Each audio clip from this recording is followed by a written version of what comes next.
Ternyata Nabi Muhammad SAW sedang berada di suatu tempat bernama Al-Hijr. Beliau didatangi oleh malaikat Jibril. Jibril hendak mengajak Nabi ke sumur Zam-Zam yang terletak tidak jauh dari Ka'bah.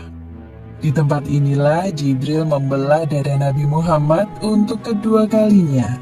Belahan dada Nabi kali ini dilakukan sebagai persiapan untuk bertemu dengan Allah Subhanahu wa Ta'ala. Segala prasangka buruk yang tersimpan dalam hati beliau, meskipun hanya secuil, harus dibersihkan terlebih dahulu. Ketika dirasa telah cukup, Jibril mengembalikan keadaan seperti semula, seolah-olah tidak terjadi apa-apa. Ketika Nabi membuka mata, beliau melihat ada seekor hewan menyerupai kuda, lengkap dengan pelana dan tali kekangnya. Hewan bernama buruk tersebut terakhir ditunggangi Nabi Isa sekitar 500 tahun yang lalu. Kecepatan buruk sejauh kedua mata memandang. Nabi Muhammad duduk di punggung buruk, melewati Masjidil Haram menuju Masjidil Aqsa di Palestina. Jibril mengajak Nabi untuk sejenak melupakan kota Mekah yang penuh masalah. Perjalanan pada malam hari inilah yang disebut peristiwa Isra. Sebagaimana yang disebutkan dalam Al-Quran, surat Al-Isra ayat 1.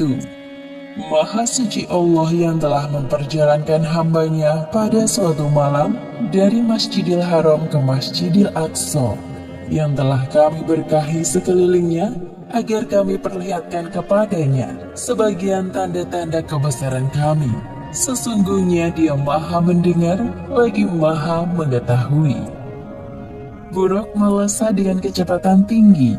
Sesampainya di Masjidil Aqsa, Nabi menambatkan buruk di sebuah besi dan berjalan memasuki masjid. Lalu beliau sholat 2 rakaat. Selepas sholat, malaikat Jibril membawa 2 buah minuman ke hadapan Nabi Muhammad. Gelas pertama berisi khamr dan satunya berisi susu. Wahai Muhammad, pilihlah salah satu di antara 2 minuman ini. Ternyata Nabi Muhammad mengambil gelas yang berisi susu. Wahai Muhammad, engkau telah memilih sesuai fitrah. Setelah itu, malaikat Jibril mengajak Nabi Muhammad naik ke langit. Inilah yang disebut peristiwa Mi'raj. Hanya sekejap, Jibril dan Nabi Muhammad telah tiba di depan pintu langit pertama atau disebut juga langit dunia. Malaikat penjaga pintu langit segera membukakan pintu dan menyapa Nabi Muhammad. Selamat datang di langit dunia, wahai Muhammad. Sungguh orang terbaik telah datang. Jibril dan Nabi Muhammad memasuki langit yang pertama. Mereka berjalan melewati seorang laki-laki dengan ruh-ruh manusia di samping kanan kirinya. Ketika melihat ke arah kanan, laki-laki itu tertawa. Sedangkan ketika laki-laki itu melihat ke arah kiri, beliau tampak sedih. Siapakah laki-laki itu, wahai Jibril? Dia adalah Adam, manusia sekaligus nabi pertama di bumi. Ucapkan salam kepadanya. Nabi Adam yang mengetahui kedatangan Nabi Muhammad langsung mengenali beliau dan menyapa dengan hangat. Assalamualaikum warahmatullahi wabarakatuh. Waalaikumsalam warahmatullahi wabarakatuh. Selamat datang, wahai putraku yang soleh. Malaikat Jibril menjelaskan penampakan para ruh di sekitar Nabi Adam kepada Nabi Muhammad. Para ruh sebelah kanan beliau adalah ruh para syuhada, sedangkan ruh yang berada di sebelah kiri beliau adalah ruh orang-orang yang sengsara. Selain itu, Nabi Muhammad juga diperlihatkan azab bagi orang yang gemar memakan harta anak yatim. Selanjutnya, Jibril mengajak Nabi Muhammad untuk naik ke langit kedua. Jibril kembali meminta izin kepada malaikat penjaga pintu langit. Terjadi percakapan yang sama seperti sebelumnya. Sungguh tamu terbaik telah datang. Di langit kedua ini, Nabi Muhammad bertemu dengan Nabi Yahya dan Nabi Isa. Jibril mengingatkan Nabi Muhammad untuk menyapa keduanya. Assalamualaikum warahmatullahi wabarakatuh.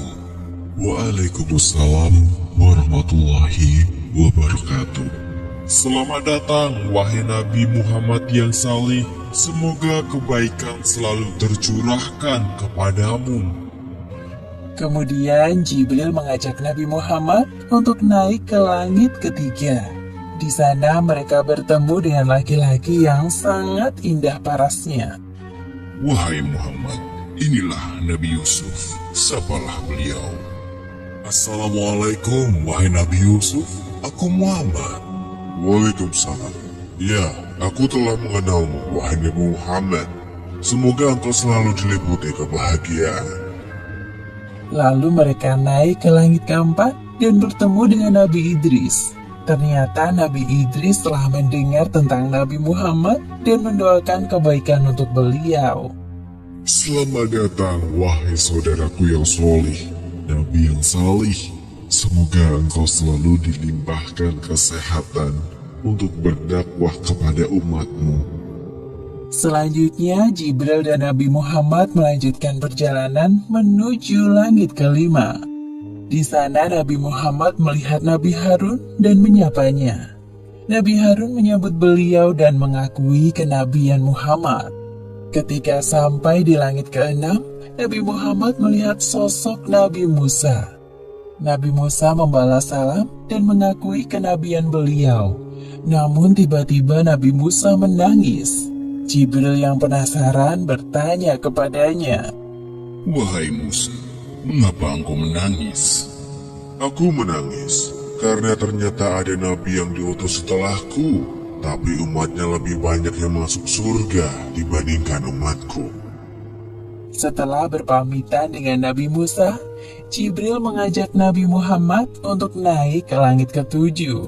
Di sana mereka bertemu dengan Nabi Ibrahim. Ya Rasulullah, ini adalah Nabi Ibrahim, bapak para nabi. Selamat datang wahai cucuku yang saleh, senang sekali berjumpa denganmu. Wahai Muhammad, sampaikan kepada umatmu salam dariku. Katakan kepada mereka bahwa surga itu nyata. Tanahnya subur, ada beraneka ragam tanaman tersedia untuk memanjakan mata dan lidah mereka. Semua hal yang mereka inginkan tersedia di surga. Di langit ketujuh inilah Nabi Muhammad diperlihatkan surga. Beliau masuk ke dalamnya dan tidak berhenti untuk bertasbih memuji kebesaran Allah Subhanahu wa Ta'ala. Seusai berkeliling surga, tibalah saatnya bagi Nabi Muhammad untuk naik ke Sidratul Muntaha. Pada momentum ini, Jibril menampakkan wujud aslinya sebagai malaikat. Wahai Rasulullah, sebentar lagi engkau akan bertemu dengan Sang Penciptamu. Namun, aku tidak bisa mengantarmu. Sebagaimana yang disebutkan dalam Al-Quran Surat An-Najm ayat 13 hingga 18. Dan sesungguhnya Muhammad telah melihat Jibril itu dalam rupanya yang asli pada waktu yang lain, yaitu di Sidratil Muntaha, di dekat tiada surga tempat tinggal. Muhammad melihat Jibril ketika Sidratil Muntaha diliputi oleh sesuatu yang meliputinya. Penglihatannya, Muhammad tidak berpaling dari yang dilihatnya itu, dan tidak pula melampauinya. Sesungguhnya dia telah melihat sebagian tanda-tanda kekuasaan Tuhannya yang paling besar.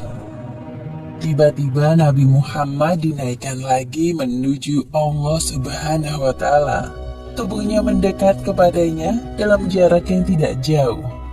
Namun Nabi Muhammad tidak dapat melihat Allah Subhanahu wa Ta'ala secara langsung. Beliau melihat Allah Subhanahu wa Ta'ala dengan hatinya. Pada saat itulah Allah Subhanahu wa Ta'ala mewajibkan hambanya untuk sholat 50 kali sehari semalam. Setelah Nabi Muhammad menerima tugas dari Allah Subhanahu wa Ta'ala, beliau turun. Di langit ke-6, Nabi Muhammad berjumpa dengan Nabi Musa. Mereka saling berbincang. Wahai Nabi Muhammad, apa yang Allah perintahkan kepadamu? Sesungguhnya Allah Subhanahu wa Ta'ala mewajibkan kepada umatku untuk sholat 50 kali sholat sehari semalam. Kembalilah wahai Muhammad, mintalah keringanan kepada Allah. Aku yakin umatmu akan keberatan dengan hal ini. Nabi Muhammad mulai berpikir dan meminta pendapat Jibril. Sedangkan Jibril menyetujui apapun keputusan Nabi. Akhirnya Nabi Muhammad kembali naik untuk menghadap Allah. Nabi Muhammad meminta keringanan untuk umatnya. Maka Allah Subhanahu wa Ta'ala meringankannya menjadi 10 waktu sholat.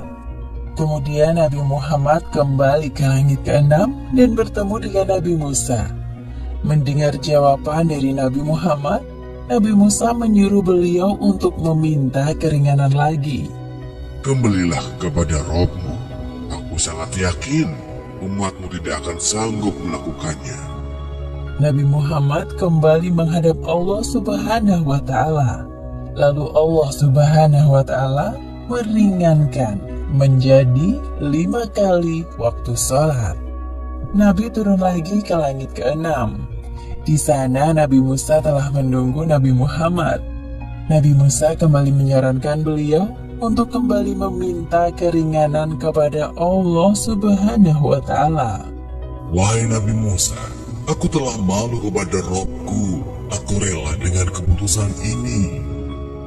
Kemudian Nabi Muhammad berpamitan dengan Nabi Musa dan meneruskan perjalanan. Ketika itu terdengar suara dari langit.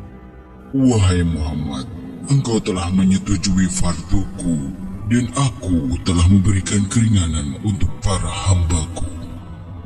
Perintah sholat 5 waktu nilai pahalanya sama seperti 50 waktu dalam sehari semalam. Allah Subhanahu wa Ta'ala sangat menyukai ibadah sholat karena membuat umatnya terus ingat kepadanya.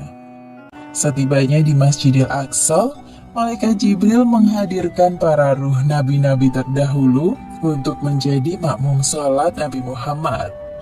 Setelah itu, Nabi Muhammad naik ke punggung buruk untuk kembali ke Mekah dan tiba di sana sebelum pagi hari.